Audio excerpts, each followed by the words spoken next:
ससुराल के टुकड़ों पर पलने वाला घर जमाई, जिसकी औकात एक कुत्ते से भी बदतर थी। कैसे शहर के सारे अमीर लोग उसके पैरों में नाक रगड़ने पर मजबूर हो गए। पता नहीं कौन सा पाप किया था मैंने, जो कल तक मेरे घर का नौकर था, उसी 2 कौड़ी के इंसान से मेरी शादी करवा दी गई। शादी चाहे जैसे भी हुई हो रीवा, पर अब मैं तुम्हारा पति हूँ। तुम मुझसे ऐसे बदतमीजी से कैसे बात कर सकती हो? पति? माय फुट, तुम्हारी औकात मेरा कुत्ता बनने की भी नहीं है। जाओ दफा हो जाओ और जाकर मेरे कपड़े प्रेस करो, मुझे ऑफिस के लिए लेट हो रहा है। आरुष कपूर एक गरीब इंसान था। उसके पास कोई नौकरी नहीं थी। रीवा के पिता ने उसे घर पर साफ सफाई करने के लिए रख लिया था। एक रात मिस्टर वरुण मलिक आरुष के पास आकर उसके सामने हाथ जोड़कर बोले, मैं तुमसे रिक्वेस्ट करता हूँ आरुष, मेरी बेटी रीवा से शादी कर लो।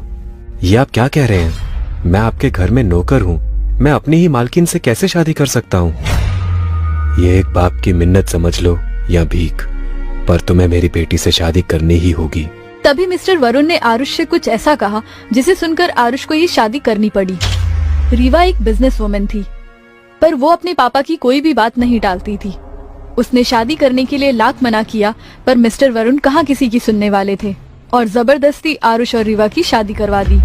शादी की रात जब आरुष रीवा के कमरे में गया तो रीवा गुस्से से भरी बैठी हुई थी। आरुष को देख उसे जलील करते हुए बोली, ओह, तो मिस्टर पतिदेव मेरे साथ सुहाग रात मनाने आए हैं, राइट?